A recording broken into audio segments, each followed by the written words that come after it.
O governador de São Paulo, Tarcísio Gomes de Freitas, ele sancionou hoje uma lei que concede anistia fiscal a quem foi multado por descumprir medidas sanitárias impostas durante a pandemia por conta do uso de máscaras.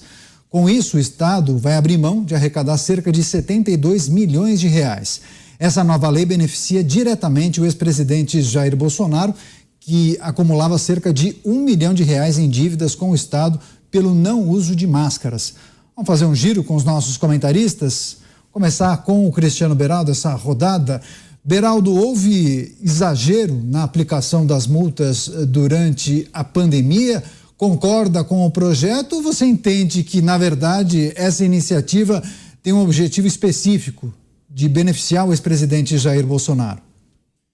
Renato, essa lei ela tem um espectro muito mais amplo do que beneficiar uma figura A ou B. Obviamente, durante a pandemia, e é papel de qualquer pessoa que esteja num cargo público, um cargo que gere uma influência, uma referência, dar o exemplo de seguir a lei. Você pode não concordar com ela, mas a lei é a lei, você tem que trabalhar para mudá-la, caso você não concorde. Então, não acho certo que alguém que ocupe uma posição de poder simplesmente descumpra deliberadamente a lei. Entretanto, se criou na pandemia uma situação em que uma pessoa pode ter R$ 1 milhão em multas. Obviamente, isso não é uma coisa razoável. Você tem estabelecimentos, porque essas multas também foram dadas aos estabelecimentos que, de alguma forma, entendia-se ali, não estavam cobrando o uso da máscara. Então, se criou um grande problema, não para Jair Bolsonaro, isso é uma coisa isolada, até porque ele teve condições ali com a vaquinha dele de ganhar ali, conseguir juntar um dinheiro até muito maior do que essa questão da multa. Mas você tem todo um grupo enorme de pessoas, de empresários que estavam ali tentando tocar o seu estabelecimento, tentando sobreviver num momento muito difícil e que também foram alvo de inúmeras multas. E realmente é inviável hoje, com toda a dificuldade que se enfrenta no Brasil, a pessoa ainda ter que pagar multas vultosas em razão daquilo. Claro, houve um descumprimento deliberado, a pessoa descumpriu deliberadamente a lei, atentou de uma forma grosseira contra a saúde pública. Esses são casos específicos, há outras formas de você enquadrar as pessoas que tiveram esse tipo de comportamento, como a gente viu aquele caso no litoral de São Paulo, um desembargador, se não me engano, destratando um guarda municipal que estava ali reforçando o uso da máscara, que naquele momento era obrigatório, foi destratado. A lei cuidará deste caso, como cuidará de outros. Agora, você punir nesses volumes tanta gente, tantos estabelecimentos, realmente não faz sentido. Pois é, esse é um assunto importante para a gente tratar com os nossos comentaristas.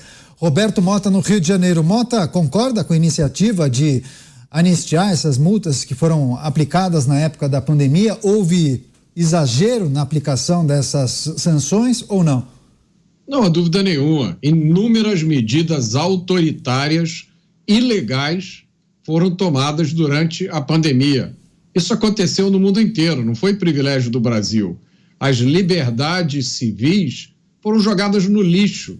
Os direitos fundamentais viraram pó. Pessoas foram obrigadas a ficar em casa sem que houvesse qualquer previsão legal para isso. Negócios foram obrigados a fechar a porta. Negócios de pessoas que dependiam daquilo para levar comida para casa. Eu vi pessoas sendo presas por andar na rua ou nadar no mar. Multas foram aplicadas porque cidadãos se recusaram a cumprir rituais autoritários, absurdos e inúteis.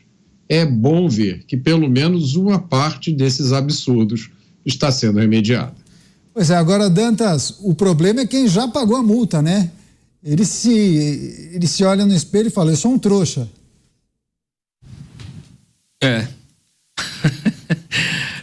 Tem muito trouxa aqui no Brasil, né?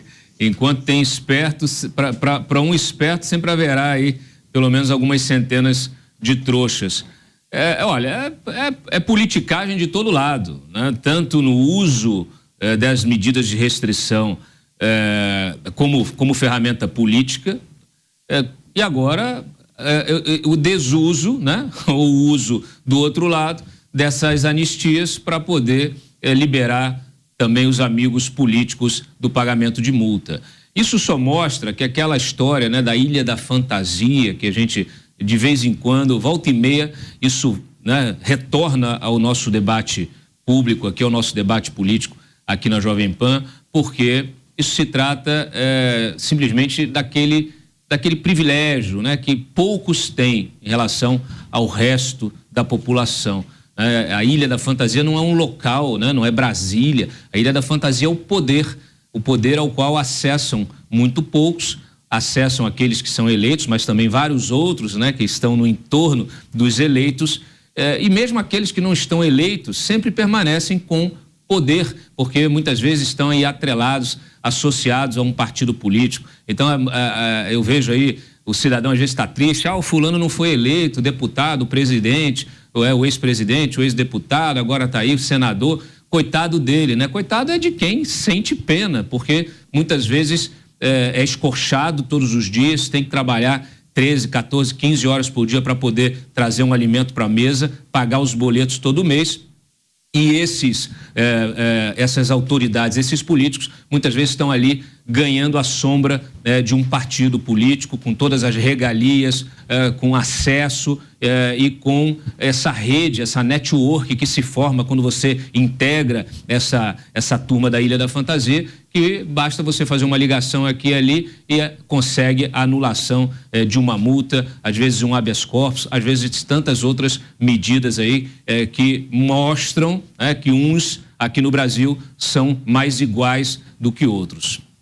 Pois é, José Maria Trindade em Brasília. Zé, o Beraldo trouxe um aspecto que eu achei muito interessante. Não me parece razoável, plausível, justo que uma pessoa física tenha recebido mais de R$1 milhão em multa pelo não uso de máscaras durante a pandemia. Mais de R$1 milhão.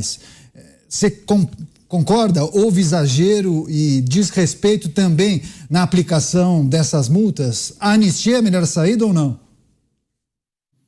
A perseguição ridícula, né? Nós temos que combinar. Essa história de parar o mundo foi um erro da humanidade. Ninguém para o mundo, a não ser o Raul Seixas, que queria parar um dia e todo mundo achava que o Raul Seixas estava viajando, né? Aquela história de ninguém foi ao trabalho por um dia e todo mundo, e querer parar o mundo por um ano ou sei lá por quanto tempo, foi um erro histórico da humanidade. Não há como parar o mundo e a pandemia foi grave, sim, exigiu cuidados especiais, mas nunca parar o mundo.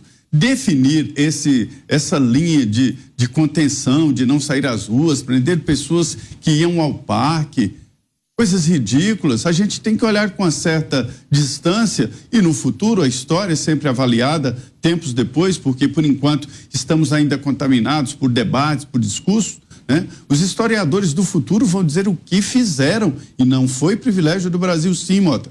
Foi uma doença mundial em cima da doença chamada Covid.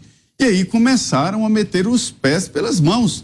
Cada estado, cada município decidiu regras estranhíssimas. A minha cidade colocou arame farpado na praça. A praça da cidade com arame farpado. Veja se isso é razoável. Não é. Então, houve erros grosseiros, entre eles, essa história de estabelecer multas. Nós não temos multas aqui para a pessoa. Não existe no Brasil. Eu não conheço. Eu desafio quem já foi multado aqui de alguma coisa, a não ser essa indústria de multas que tem no trânsito, que arrecada mais do que IPVA. Multa aqui no Distrito Federal, a arrecadação é maior do que IPVA. Aí tem uma cultura forte de multa. Cidades aí que já transformaram a multa numa arrecadação. Se você viaja pelo interior, toda cidade tem o seu ponto de arrecadação ali que se chama Pardal. Aí tem multa. Mas multa pessoal, ninguém sabe. Se você não votar no Brasil, a multa eu acho que é de R$2, R$1, R$2. Se não votar, veja bem, é uma obrigação votar. Está na Constituição, você é obrigado a votar no Brasil. Multa, R$2, sei lá, é mínima a multa. né? E não existe isso. Agora vem cobrar milhões de multas por não usar máscara. Não é possível uma coisa dessa. Quer dizer, é uma lei que não pode ser seguida, porque ela é impossível de ser colocada em prática. Tudo bem que no caso do Bolsonaro ele poderia ter dinheiro para pagar uma multa, mas você imagina um cidadão que por acaso tenha esquecido a máscara e que seja multado em 1 milhão e ele ganha um salário mínimo. O que será da vida dele? Acabou, inviabilizou economicamente um cidadão de bem. Então isso não tem o menor cabimento. Por outro lado, existem anistias às cachoeiras aqui em Brasília, refis disso, refis daquilo, perdão daquilo. Agora, perdoar uma ignorância dessa é o óbvio. Eu retiraria até o nome do ex-presidente Jair Bolsonaro. Se não fosse ele e fossem cidadãos, eu estaria tendo aqui o mesmo posicionamento. Senhores, isto não é racional, isso não é legal e não é justo. É uma lei esquisita, e lei esquisita não deveria nem existir, quanto mais ser seguida. Pois é, Zé Maria, você falou da indústria das multas, né? Aqui em São Paulo a gente também passa por isso, só que eu nunca vi uma pessoa física, inclusive, recebendo multa por deixar a sujeira do seu cãozinho na calçada. Nunca, não conheço um cidadão que recebeu uma multa dessa. Você, Mota? Não, eu só queria dar o meu testemunho aqui, que fique registrado para a história, para daqui a 30, 40 anos as pessoas ouvirem isso. Eu vi aqui no Rio de Janeiro, e aí eu vou já fazer um aviso, isso não é uma crítica à polícia do Rio de Janeiro. Todo mundo sabe que eu defendo em todas as situações o papel da polícia, mas a polícia recebeu ordens para isso. Eu vi, em determinado momento no Rio foi proibido ir à praia durante a pandemia. Mas a praia é um lugar aberto, meus amigos. As pessoas ficam longe uma das outras, tem vento, ninguém pega nada indo à praia, mas foi proibido, acabou-se, não podia. Depois permitiram, mas você só podia ir à praia fazer exercícios. Ora, vocês vão me perguntar, como é que a polícia vai fiscalizar uma coisa dessas? Bom, alguém bolou uma regra, você só pode estar na praia se estiver em pé, porque aí significa que você está fazendo exercício. Não pode ficar nem sentado, nem deitado. Vocês vão achar que é uma piada. Eu testemunhei isso, meus amigos. Eu testemunhei os policiais passando pela areia da praia do Rio de Janeiro e dizendo às pessoas, senhora, sentada a senhora não pode ficar, a senhora tem que ficar em pé. Aí as pessoas perguntando, mas que loucura é essa? Senhora, é a regra, senhora. E eu vi, num desses dias eu estava na praia em pé, porque é como podia, e do meu lado tinha um sujeito com um baseado de um tamanho que não cabe aqui nessa tela, fumando maravilhosamente, tranquilamente. Mas as pessoas não podiam ficar sentadas nem deitadas na praia, porque era proibido pelas autoridades, com base, lógico, né, em pesquisas científicas exaustivas, evidências assim a toda a prova. Isso aconteceu. A gente precisa lembrar o que foi que aconteceu.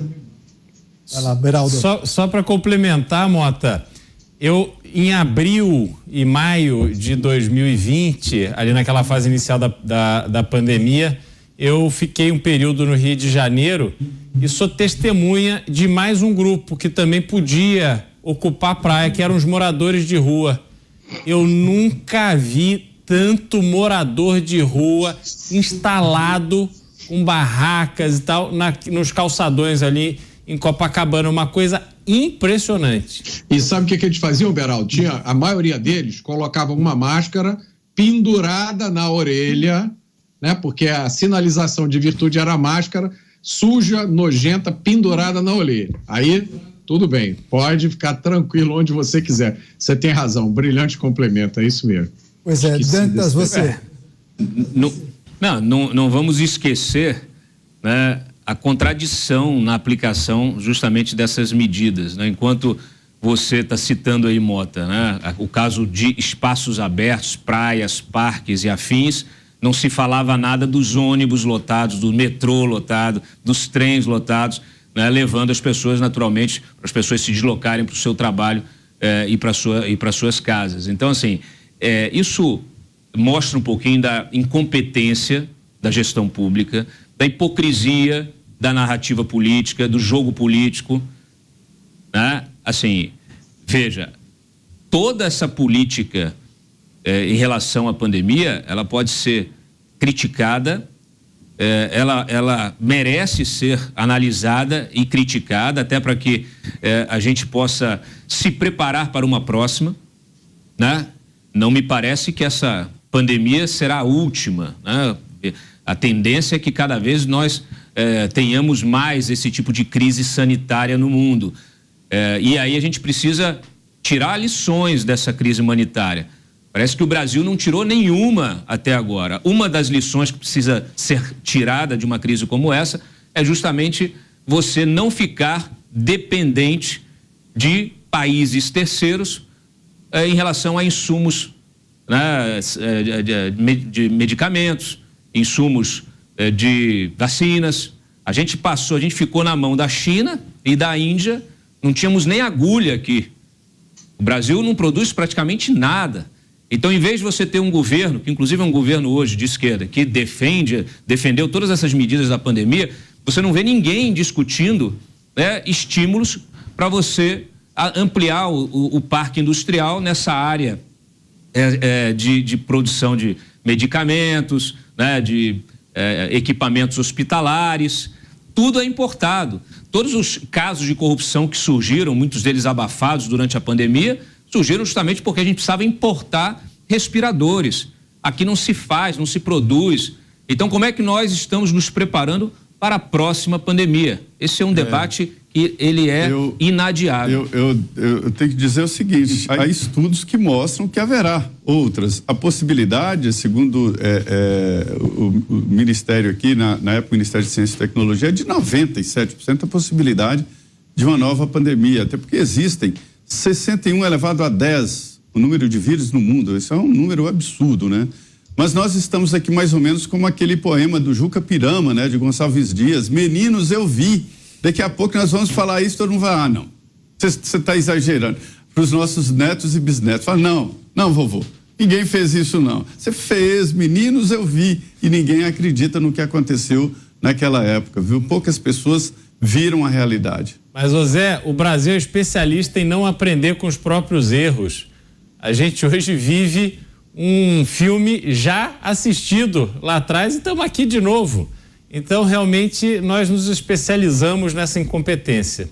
Inclusive, o governo brasileiro, da atual gestão, ignorou uma vacina contra a dengue aprovada pela Anvisa, uma vacina internacional, justamente sob o argumento de que seria desenvolvido um imunizante aqui no Brasil. Enfim, houve críticas na época da pandemia, mas agora, quando houve a troca no comando, uma mudança, inclusive, de posicionamento, né, Dantas?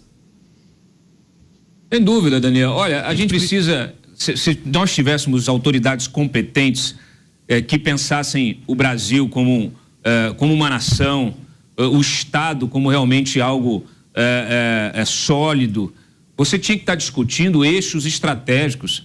A gente está vivendo aí, viveu essa semana, ainda está vivendo um problema de segurança, de alguma maneira, energética. Porque segurança energética não é só a produção de energia, é você garantir toda a infraestrutura de distribuição, de entrega dessa energia no país, nos estados, nos municípios. Você precisa ter um controle sobre isso para que você proteja a população de crises como essa, que também não será a última, né? Cada vez temos mais tempestades, etc. Quando você tem o adensamento, né, ali das cidades, né, o adensamento com mais pessoas morando nos mesmos lugares, então você tem a necessidade de mais fiação elétrica. E aí, quando você ouve as autoridades dizendo assim, não, mas é caro você colocar, colocar no subsolo a fiação elétrica. Nova York tem toda a sua fiação subterrânea. Paris tem há século, mais de século, a sua fiação subterrânea. Existe decreto em São Paulo, inclusive decreto determinando que você tem uma meta para colocar essa fiação subterrânea e, de repente, nada disso acontece, a empresa não faz nada, a ANEEL não faz nada, ninguém faz nada, todo mundo lava as mãos e joga a responsabilidade para alguém. A responsabilidade é da natureza. Estamos vendo essa discussão, a gente estava conversando aqui no bloco anterior sobre essas queimadas. Uma hora a gente vê, o problema das queimadas antes era do governo anterior. Agora as queimadas é um problema crônico, é um problema do El Ninho. Então, assim, é uma brincadeira de mau gosto. Achar que o cidadão, o eleitor, é idiota o suficiente para cair nessas narrativas realmente faz com que a gente não saia do lugar. A gente precisava estar discutindo todas essas áreas estratégicas com políticas de Estado que sobrevivessem aos próximos governos, mas nada disso é feito. Daniel,